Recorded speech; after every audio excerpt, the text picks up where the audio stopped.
Directorate of education, यानी कि आप यहाँ पर देखिए सबसे पहले government of national capital territory of Delhi inclusive education branch IEB के अंतर्गत शिक्षक भर्ती के लिए एक विज्ञप्ति 16 जनवरी को जारी की गई है। तो ये विज्ञप्ति किस पद के लिए है? प्राइमरी के लिए है, टीजीटी के लिए है, और इस पर क्या एलिजिबिलिटी होगी, कैसे नियुक्ति होगी, और बाकी की जो भी जानकारी है ये मैं आपको यहाँ पर उपलब्ध कराऊंगा। यहाँ पर जैसा कि आप देख सकते हैं, drawing a panel of special educator primary guest for engagement in Delhi government school for the academic year 2022-23। तो यह प्राइमरी में गेस्ट टीचर के लिए भर्ती आई हुई है एकेडमिक ईयर 2022-23 के लिए। ठीक है, तो यहाँ पर जो एप्लीकेशन है वो इनवाइट किए जा रहे हैं। बाकी जानकारी आप यहाँ पर पढ़ सकते हैं। जैसे कि ऑनलाइन एप्लीकेशन ये शुरू हो रहे हैं कब से? तो 18 जनवरी से शुरू हो रहे हैं। ठीक है, और इसके लिए बाकी जो जानकारी है ये मैं आपको बता रहा हूँ। जैसे कि यहाँ पर बताया जा रहा है कि special educator primary guest shall be engaged purely on ad hoc and daily basis till the post are filled upon regular basis. तो यहाँ पर ये बताया जा रहा है कि ये जो गेस्ट टीचर रखे जाएंगे प्राइमरी में वो एडहॉक पर होंगे और डेली बेसिस पर रखे जाएंगे, लेकिन सैलरी काफ़ी अच्छी मिलती है, तो बहुत सारे लोग यहाँ पर आवेदन करते हैं और ऊपर से दिल्ली जैसे शहर में रहने का मौका भी मिलता है। और ये जो भर्ती हो रही है यह 2022-23 और 23-24 के सत्र के लिए हो रही है। Engagement of special educator primary guest will be done as and when required by school या आईईबी हेडक्वार्टर। ठीक है, तो यहाँ पर रिजर्वेशन के जो रूल्स हैं वो भी आपको मिलेंगे, मतलब SC ST OBC EWS and persons with disability will be given as per government norms. ठीक है, और जो अभ्यर्थी इच्छुक हैं वो वेबसाइट edudel.nic.in पर 18 जनवरी से लेकर 31 जनवरी के बीच में आवेदन कर सकते हैं। तो ये डेट दी गई है यहाँ पर। बाकी चीज़ें आप लोग एक बार ठीक से समझ लीजिएगा, और आवेदन करने से पहले आप लोग एक बार ऑफिशियल वेबसाइट पर विजिट कर लीजिएगा। ठीक है, और नोटिफिकेशन आपको मिल जाएगा टेलीग्राम चैनल और डायरेक्ट लिंक वीडियो के डिस्क्रिप्शन में मैं आपको दे दूंगा। तो यहाँ पर देखो जो एकेडमिक क्वालिफिकेशन है उस पर भी कुछ अंक आपको मिलेंगे, जैसे कि 10वीं के हिसाब से 20 अंक, 12वीं पर 35 अंक और डीएड स्पेशल के लिए 45 अंक, टोटल मिला के 100 अंक का वेटेज भी यहाँ पर है। इसके अलावा अगर आप देखेंगे तो CTT परीक्षा जो है या पेपर 1 आपका क्लियर होना चाहिए। ठीक है, तो यहाँ पर एलिजिबिलिटी दी गई है। एलिजिबिलिटी में यह है कि 12वीं पास होना चाहिए और 2 साल का डिप्लोमा, जैसे कि जो डीएड वगैरह होता है या उसके इक्विवेलेंट कोई डिप्लोमा होना चाहिए, और CTT का पहला पेपर पास होना चाहिए। एज के बारे में बताया गया है कि जो उम्र होनी चाहिए वो 30 साल जनरल कैंडिडेट के लिए है, बाकी 5 साल रिलैक्सेशन है। SC ST के लिए 3 साल का रिलैक्सेशन है। OBC के लिए 10 साल का रिलैक्सेशन है। किसके लिए? पर्सन विद डिजेबिलिटीज़ के लिए।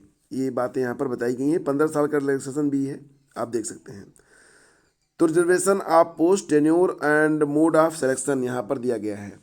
तो टेन्योर क्या रहेगा यहाँ पर देख सकते हैं कि only till the time the post are filled on regular basis 31 March 2023 तक। ठीक है, और मोड ऑफ सिलेक्शन क्या है? तो कि eligible candidate should submit their application online in the prescribed format while preparing merit list 100% weightage shall be followed as mentioned in serial number 7 above for the set post। जैसा कि मैंने आपको बताया था मेरिट के आधार पर ये सिलेक्शन किया जाएगा। ठीक है, तो ये इम्पॉर्टेंट है। अगर आपको ये जॉब करनी है तो आप आवेदन कर सकते हैं। नोटिफिकेशन आपको मिल जाएगा हमारे टेलीग्राम चैनल पर। और उत्तर प्रदेश में 2023 में प्राइमरी में शिक्षक भर्ती आने की पूरी संभावना बन रही है। वर्तमान समय में कहाँ पर, यानी कि किस ज़िले में कितने पद खाली हैं प्राइमरी में और जूनियर में, इसका डेटा जो है कलेक्ट किया जा रहा है। तो गोरखपुर से जो डेटा निकल कर सामने आया है वो ये है कि गोरखपुर में यहाँ पर आप देख सकते हैं कि सहायक अध्यापक प्राथमिक विद्यालय में कुल 2762 पद वर्तमान समय में रिक्त हैं। इसके अलावा भी कुछ और भी पद हैं जो कि आप यहाँ पर देख पाएंगे।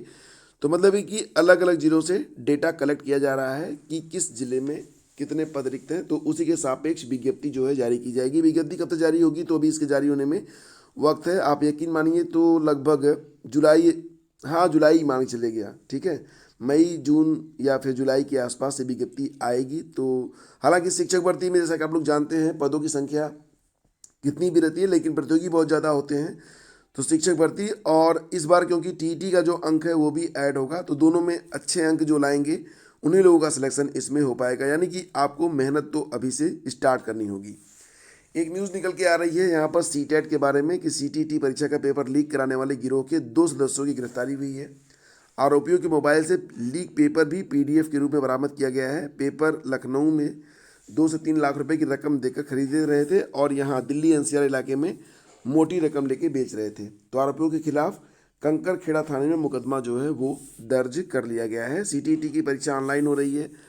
तो मेरठ एसटीएफ की टीम को सूचना मिली थी कि एक गिरोह सीटेट परीक्षा के पेपर को लीक कराकर नकल कराने का काम कर रहा है। इसके बाद एसटीएफ ने कुछ संदिग्ध आरोपियों की निगरानी शुरू की।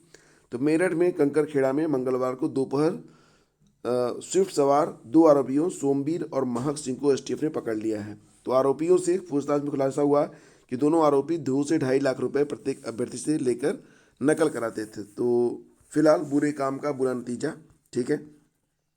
आरोपियों के नाम यहाँ पर बताए गए हैं, जैसे कि आप पढ़ सकते हैं। और यूपी बोर्ड ने हाई स्कूल के छात्र छात्राओं के लिए एक एडवाइजरी जारी की है। ओएमआर में एक गलती पर कटेंगे 20 नंबर। तो ये बहुत ही ज़रूरी खबर है। अगर आपके भी आसपास आपके घर में कोई बच्चा है जो कि हाई स्कूल और इंटरमीडिएट की परीक्षा में शामिल हो रहा है, तो उसको ये खबर जरूर बताइएगा कि यूपी बोर्ड की हाई स्कूल परीक्षा इस साल बदले पैटर्न पर होगी।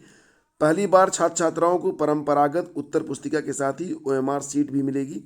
70 नंबर के प्रश्न पत्र में 50 नंबर के उत्तर वर्णनात्मक प्रकार के होंगे और 20 नंबर के प्रश्न होंगे वो कैसे होंगे, बहुविकल्पी होंगे। मतलब 70 नंबर में से 50 नंबर जो होंगे वो डिस्क्रिप्टिव होंगे, 20 नंबर जो होंगे वो ऑप्शनल होंगे। और ऑप्शनल के लिए जो 20 नंबर का ओएमआर मिलेगा तो उस पर गलती मत कीजिएगा, 20 नंबर कट जाएंगे, क्योंकि अगर एक गलती हुई तो 20 नंबर कट जाएंगे। ऐसे में ओएमआर पर भरा जाने वाला विवरण गलत होने पर ओएमआर का मूल्यांकन ही नहीं किया जाएगा। तो ये सावधानी बरतनी है। और इसके बाद यहाँ पर देखो ओएमआर शीट का नमूना और उसे भरने के लिए एडवाइजरी भी जारी की गई है ताकि ओएमआर के गोले भरते समय किसी प्रकार की त्रुटि ना हो। बाकी सावधानियाँ जो बरती जाएंगी छात्रों के द्वारा वो यहाँ पर बताई जा रही हैं कि केवल काले या नीले बाल पॉइंट पेन से सही गोले को गहरे निशान से भरिए। प्रत्येक प्रश्न का उत्तर पत्रक में दिए गए क्रमांक के सामने गोले में निशान लगाकर दीजिए। हर प्रश्न के 4 विकल्प हैं। ओएमआर पर सभी प्रविष्टियां सावधानीपूर्वक भरें, मतलब कटिंग वटिंग नहीं होना चाहिए, व्हाइटनर का प्रयोग मत कीजिएगा, खुरचना नहीं है। और प्रत्येक प्रश्न का केवल एक ही उत्तर देना है और उत्तर के लिए दिए गए सही गोले में निशान लगाएं। उत्तर पत्रक पर अन्य कहीं कोई निशान नहीं लगाना है। तो ये सावधानी बरतनी है, नहीं तो बहुत ही मतलब नुकसान हो जाएगा अभ्यर्थियों का। और ये जो एडवाइजरी है ये मिल जाएगी आपको हमारे टेलीग्राम चैनल और आज के न्यूज़पेपर में भी है, तो इसको ज़रूर एक बार देख लीजिएगा और जितने भी स्टूडेंट्स हैं उनको बता दीजिएगा, ठीक है। ये बहुत ही ज़रूरी है।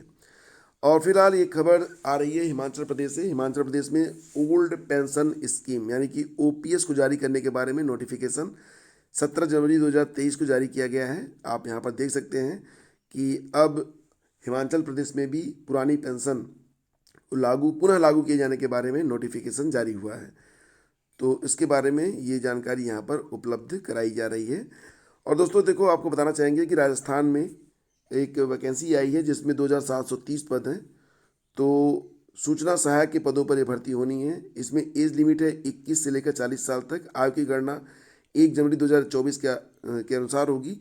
और उम्मीदवारों के पास किसी मान्यता प्राप्त विश्वविद्यालय से संबंधित विषयों में ग्रेजुएशन या उच्च डिग्री, डिप्लोमा और अन्य निर्धारित पात्रताएं, हिंदी अंग्रेजी में टाइपिंग का ज्ञान होना चाहिए। चयन प्रक्रिया आप समझ लीजिए कि चयन के लिए लिखित परीक्षा और साक्षात्कार का आयोजन होगा। परीक्षा में सभी प्रश्न बहुविकल्पी होंगे जिसके लिए 100 अंक निर्धारित हैं। परीक्षा में एप्टीट्यूड टेस्ट, जनरल अवेयरनेस आदि से प्रश्न पूछे जाएंगे। लास्ट डेट इसकी है 25 फरवरी। और वेबसाइट क्या है, rsmssb.rajasthan.gov.in। आवेदन शुल्क होगा कितना, तो 450 रुपये। तो दोस्तों ये थी आज की पूरी अपडेट।